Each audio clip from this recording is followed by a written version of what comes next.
In the history of empires, power has almost always worn a male face. Kings, emperors, generals.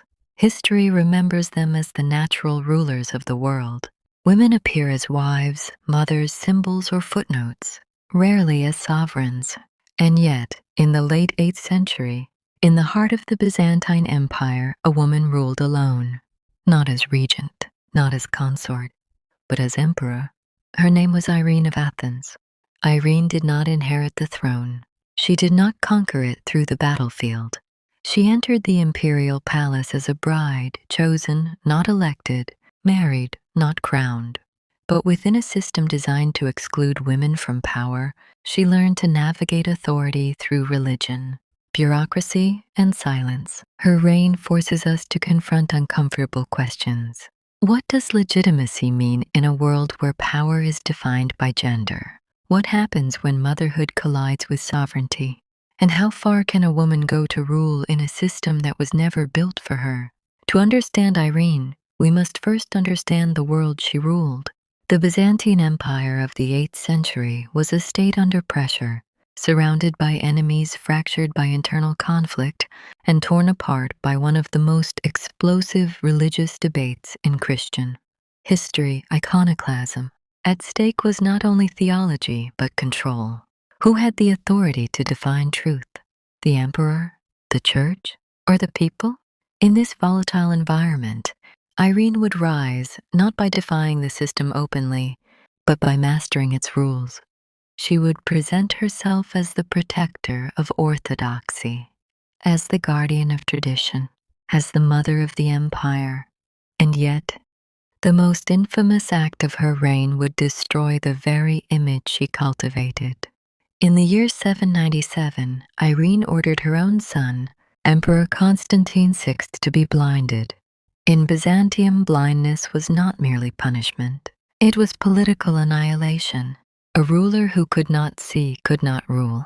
With that single act, Irene became the sole ruler of the empire, the first woman in Byzantine history to rule in her own name. This moment shocked contemporaries and horrified later historians. Was Irene a tyrant, a ruthless politician, or a woman trapped inside a political system that offered no moral alternatives? To answer these questions, we must resist simple judgments. Irene was not a feminist hero, but she was not a monster either.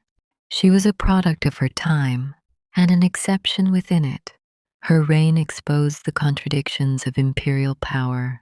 The empire accepted her authority when she defended religious tradition. It rejected her when she embodied power too fully. Even her title reveals this tension. Irene did not call herself empress. She used the title Basileus, emperor.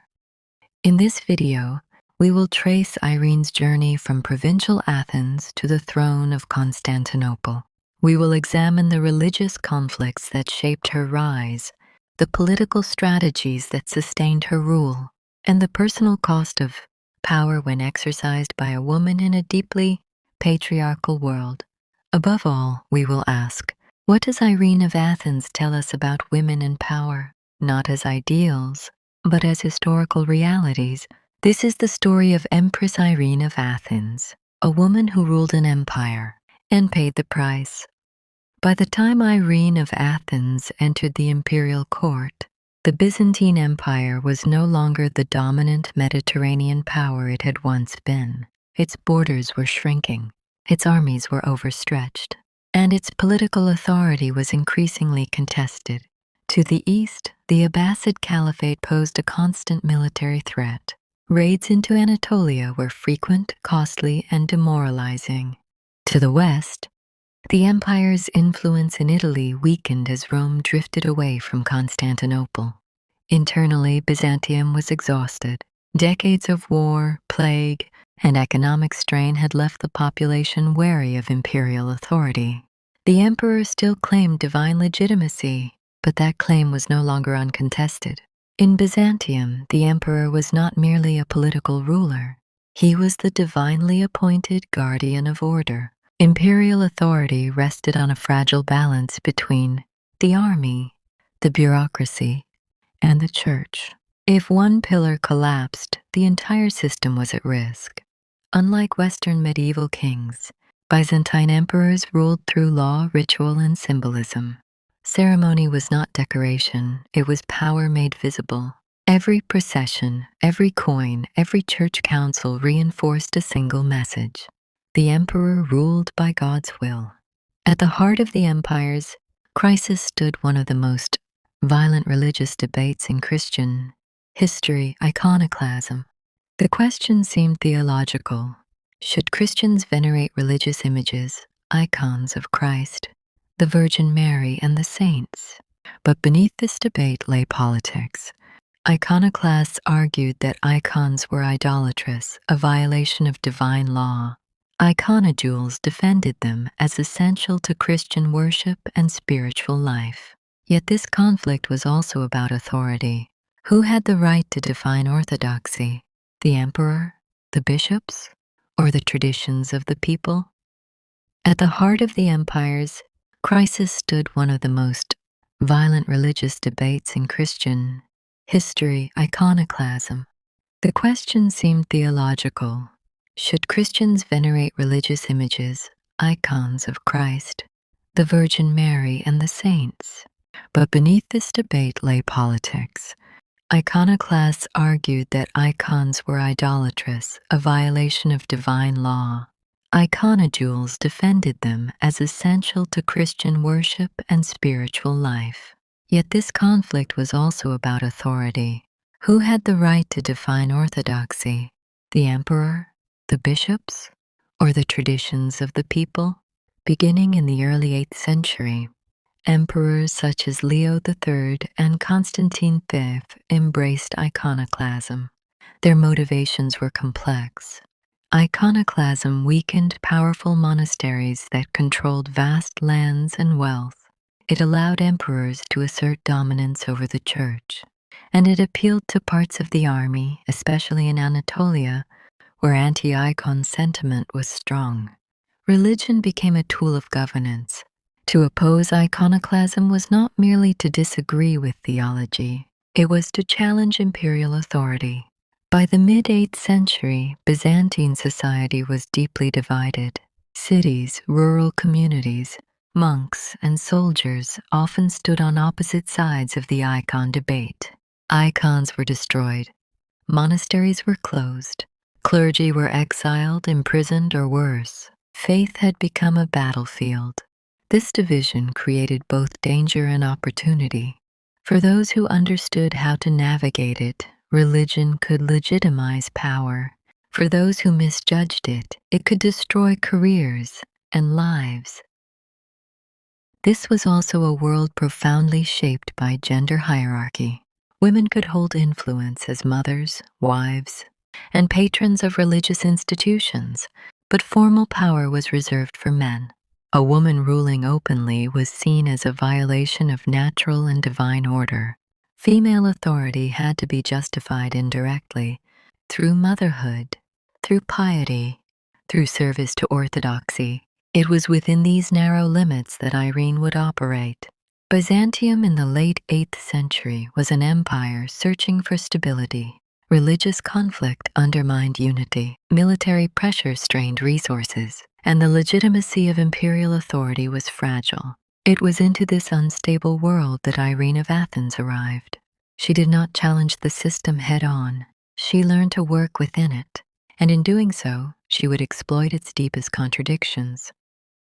In the Byzantine world, marriage was never merely personal. It was political strategy. When Irene was selected to marry Leo IV, she was not chosen for love, ambition, or intellect, but for suitability. She was young. She was noble, but not powerful.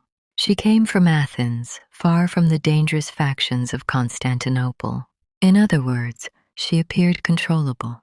For the imperial court, this made her ideal. Constantinople was unlike anything Irene had known.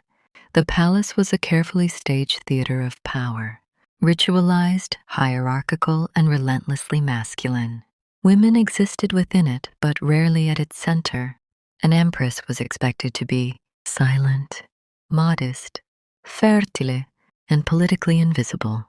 Her value lay in producing an heir and reinforcing legitimacy, nothing more. Leo IV, known as the Khazar, ruled briefly and cautiously. Unlike his father Constantine V, he softened iconoclastic policies. This shift mattered. Irene was quietly sympathetic to the iconodule cause. She did not openly defy imperial policy, but she remembered allies, monks and clergy who opposed iconoclasm. Her piety was deliberate, measured, strategic.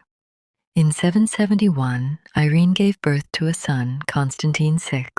This moment changed everything. Motherhood transformed Irene's position at court. She was no longer merely the emperor's wife.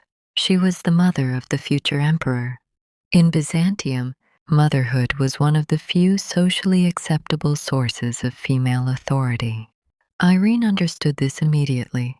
During Leo IV's reign, Irene did not rule. She watched. She learned the rhythms of court politics. She identified allies and enemies. She cultivated an image of humility and devotion. Her power was not visible, but it was growing. This was survival. In 780, Leo IV died unexpectedly. His son Constantine was only 9 years old. Suddenly, the empire faced a familiar crisis, a child emperor, an unstable state, and a woman positioned between legitimacy and suspicion. The solution was regency. Irene was appointed regent for her son. This was not unprecedented, but it was dangerous. A female regent walked a narrow line. Too passive and she would be replaced. Too powerful and she would be accused of ambition. Irene chose precision. She ruled in her son's name. But she ruled decisively. As regent, Irene moved quickly. She removed hostile officials. She promoted loyal administrators. She began restoring ties with iconodule clergy. Her authority was framed as maternal duty, not personal ambition. But beneath that framing lay control. From this moment forward, Irene's fate became inseparable from her son's. She ruled because he was emperor, but one day he would rule without her. This tension between mother and monarch would define everything that followed. By the time Irene consolidated her position as regent, the Byzantine Empire had been fractured for nearly half a century by religious conflict. Iconoclasm was no longer a policy, it was a wound. Generations had grown up knowing only division, churches stripped of images, monasteries emptied, sacred art destroyed in the name of purity. For many believers, this was not reform, it was sacrilege. For the state, however, iconoclasm had become a tool of control. The debate over icons was never purely theological. Icons carried emotional power. They created intimacy between believers and the divine. They bypassed imperial mediation. To emperors who sought centralized authority, this was dangerous. By regulating icons, the state regulated belief. Yet by the late 8th century, iconoclasm had lost much of its unifying force. Instead of strengthening the empire, it had polarized it. This was the contradiction Irene recognized and exploited. Irene was personally inclined toward icon veneration, but more importantly, she understood its political potential. By positioning herself as a restorer rather than a revolutionary, she could claim moral authority without appearing destabilizing. She did not present icon veneration as change. She framed it as return. A return to tradition, a return to orthodoxy, a return to divine favor. Calling an ecumenical council was a dangerous move. Previous attempts had failed violently. In 786, a council in Constantinople was disrupted by iconoclastic soldiers. Irene responded decisively. She removed hostile military units from the capital. She replaced them with troops loyal to her authority. Only then did she proceed. The message was clear. Faith would be debated, but only under imperial control. In 787, bishops from across the empire gathered in Nicaea. The setting was deliberate. Nicaea carried symbolic weight as the site of the First Ecumenical Council. Centuries earlier, the council affirmed the veneration of icons, not as idols, but as conduits to the divine. The distinction was carefully crafted. Worship belonged to God alone. Veneration honored the image, not the material. This theological nuance restored icons without undermining doctrine. Although Irene did not preside personally, her presence was unmistakable. Imperial representatives guided proceedings. Imperial approval shaped outcomes. The council's decisions were framed as both religious truth and imperial law. Faith and governance merged. Orthodoxy now spoke with the voice of the state. The restoration of icons was met with relief by much of the population. Monasteries reopened. Religious art returned. Pilgrimage revived. For Irene, the benefits were immediate. She gained the support of the church. She positioned herself as the protector of tradition. And she neutralized one of the most dangerous ideological threats to her authority. In a world that questioned female rule, Irene needed moral legitimacy. Icons provided it. By defending orthodoxy, she reframed her authority as divine service rather than personal ambition. She ruled not because she was powerful, but because she was faithful. This distinction mattered. Yet the victory was incomplete. Iconoclast sentiment did not vanish. Opposition retreated into silence. The army remained wary, and her son, Constantine VI, was growing older. Religious legitimacy could stabilize the present, but it could not secure the future. The restoration of icons marked the height of Irene's regency. It was her most successful political achievement, and the foundation of her later claim to rule alone. But it also sharpened the conflict to come. For now, Irene stood at the center of a restored orthodoxy. Soon, she would face a challenge that faith alone could not resolve. By the late 780s, Constantine VI was no longer a child. He had been emperor in name since the age of 9. Now, as he entered adolescence, he began to understand what that title was supposed to mean. But power was not waiting for him. It was held firmly, quietly by his mother. For Constantine, this was not merely political frustration.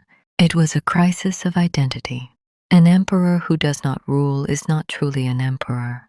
In Byzantine ideology, authority was masculine. An emperor was expected to lead armies, dispense justice, and embody divine order. A mother regent could be tolerated temporarily. A permanent one could not. As Constantine matured, pressure mounted from the army, from court officials, from those who believed the empire required a male ruler in full control. The question was no longer if Irene should step aside, but when. Irene did not step aside. She had ruled effectively. She had restored orthodoxy. She had stabilized the empire. In her view, Constantine was unprepared. In political reality, her authority depended on preventing his independence. Motherhood, once her greatest asset, became her greatest obstacle. The palace fractured into factions. Some supported Constantine as the rightful ruler.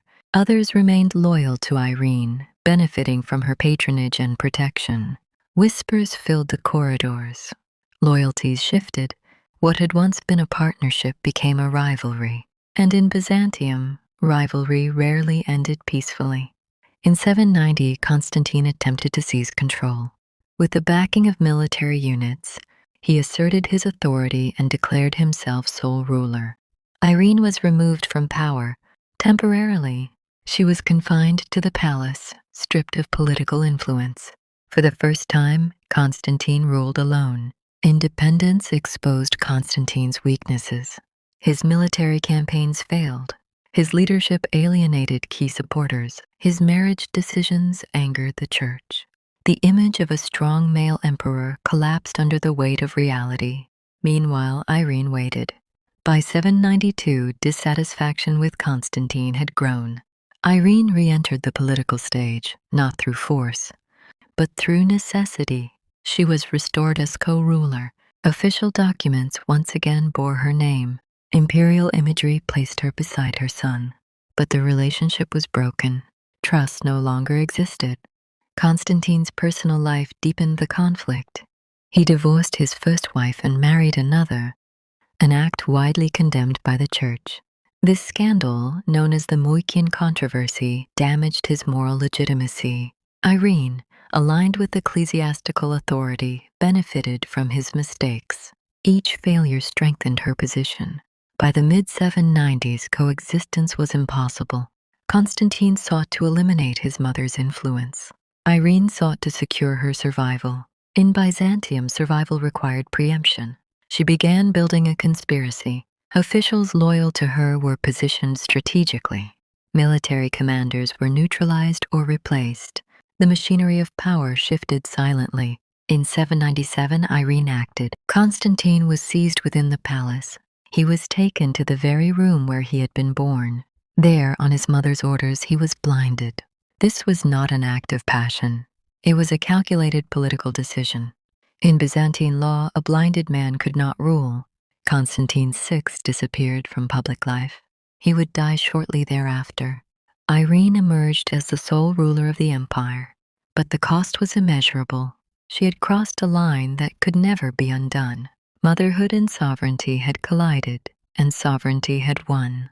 For the first time in Byzantine history, a woman ruled alone, not as regent, not as empress consort, but as emperor. Yet this unprecedented power carried profound isolation. Supporters were uneasy, enemies were emboldened, and the moral weight of her actions would haunt her reign. After the blinding of Constantine VI, the imperial palace fell into silence. There were no celebrations, no proclamations of victory, only absence. In Byzantium, such silence carried meaning. It signaled not peace, but fear. The emperor had vanished, and in his place stood a mother who had crossed the ultimate boundary of power. To modern eyes, Irene's decision appears incomprehensible. But in Byzantine political culture, blinding was not random cruelty. It was calculated exclusion. A blinded man could not rule. He could not lead armies. He could not embody divine order. By choosing blinding rather than execution, Irene followed precedent. But by ordering it against her own son, she shattered moral expectation. The act removed Constantine VI from politics, but it did not erase its consequences. Constantine disappeared from public life shortly after. Whether he died from his injuries or lived briefly in obscurity remains unclear. What is certain is this: the male line of succession ended with him. Irene now ruled alone. For the first time in Byzantine history, a woman held absolute power. Irene did not rule as empress consort. She did not rule as regent. She adopted the masculine title Basilius Emperor. Coins were minted in her name. Official documents carried her authority. Ceremony placed her at the center of imperial ritual. This was not symbolic equality. It was direct confrontation with a gendered system of power. Irene did not rule as empress consort. She did not rule as regent. She adopted the masculine title Basilius Emperor. Coins were minted in her name. Official documents carried her authority. Ceremony placed her at the center of imperial ritual. This was not symbolic equality. It was direct confrontation with a gendered system of power. A woman ruling alone posed a theological problem. Byzantine ideology did not imagine female sovereignty. Irene could rule because she had ruled already, because she had restored orthodoxy, because there was no alternative. But her presence exposed the system's contradictions. If power came from God, why should gender matter? The empire never answered this question. In the West, Irene's reign was interpreted differently. To Latin Christendom, a woman ruling Byzantium meant something radical. The imperial throne was vacant. In 800, Charlemagne was crowned emperor of the Romans in Rome. This act challenged Byzantine universality. If Irene was not a legitimate emperor, then the West could claim the title. Her gender became a geopolitical weapon. Irene attempted diplomacy. There were even discussions, possibly exaggerated, of marriage between Irene and Charlemagne. Whether realistic or symbolic, the idea revealed desperation. Union was imagined as solution, but empire cannot survive on symbolism alone. Irene governed cautiously. She avoided major reforms. She relied on experienced administrators. She preserved what she could. Her reign was about endurance, not expansion. But endurance has limits. By 802, opposition crystallized. Her rule lacked an heir. Her support eroded. Her legitimacy remained fragile. Absolute power had not stabilized the empire. It had only postponed collapse. Irene ruled as emperor, but she ruled alone. Her authority was unprecedented, her isolation complete. The act that secured her throne had also ensured her vulnerability. Irene did not call herself empress. She called herself Basileus, emperor. In a world structured entirely around male authority, this was not a linguistic detail. It was a political provocation. Byzantine ideology allowed women near power, but never fully inside it. Irene stepped inside anyway. There was no legal framework for a female emperor, no theological justification, no historical model. Irene ruled because she had already ruled, first as regent, then as sovereign. Her authority existed not because the system permitted it, but because no one could immediately stop it. Byzantine legitimacy rested on three pillars: divine favor, military support, dynastic continuity. Irene possessed only one. She claimed divine approval through the restoration of icons, but the army mistrusted her, and the dynasty ended with Constantine VI. Her reign exposed the fragility of imperial ideology. The church did not openly oppose Irene, but it did not fully endorse her either. Theologians avoided the question of female sovereignty. Silence replaced doctrine. Irene had restored orthodoxy, but orthodoxy did not know what to do with her. Imperial coins depicted Irene alone. She sat on the throne without a male counterpart. She appeared crowned, frontal, commanding. Symbolically, she ruled, but symbolism could not erase resistance. In Rome and Francia, Irene's rule was read differently. A woman on the Byzantine throne meant one thing to the West. The Roman Empire no longer existed. If Byzantium had no legitimate emperor, then the title was free. In 800, Pope Leo III crowned Charlemagne Emperor of the Romans. This was not merely ceremonial, it was an ideological coup. The West claimed what Byzantium had guarded for centuries: Roman universality. Irene's gender made this claim possible. Later sources speak of a proposed marriage between Irene and Charlemagne. Whether serious or rhetorical, the idea reveals a crisis. Marriage was imagined as solution because governance was not. Union could solve legitimacy, but it could not erase contradiction. Within Byzantium, Irene was obeyed. Outside it, she was ignored or denied. Her empire shrank not territorially, but symbolically. She ruled an empire that no longer defined the world. Irene proved that a woman could rule as emperor, but she also proved how costly that exception was.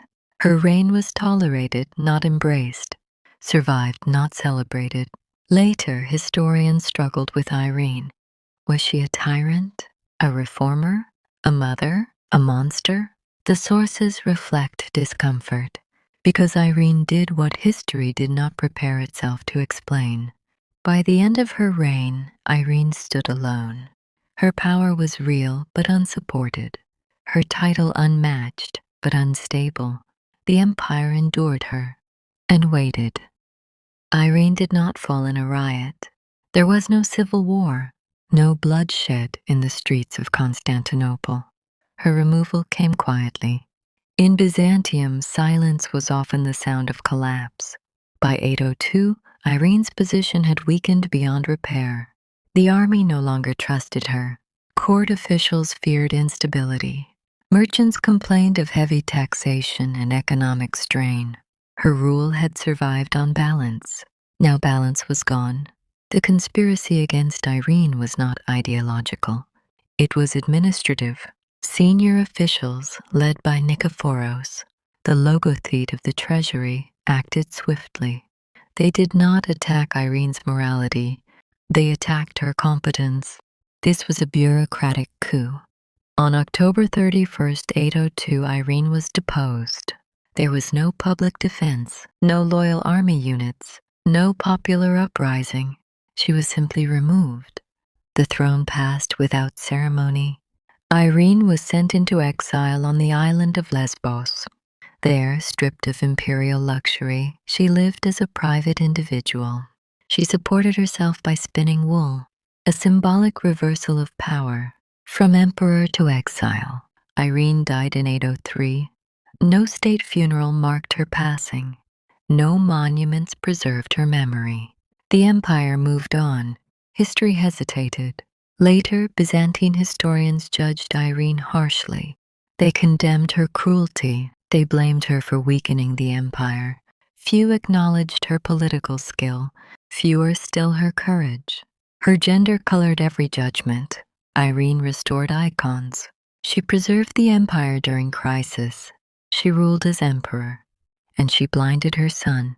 History could not reconcile these facts. Irene's life reveals the limits of exceptional rule.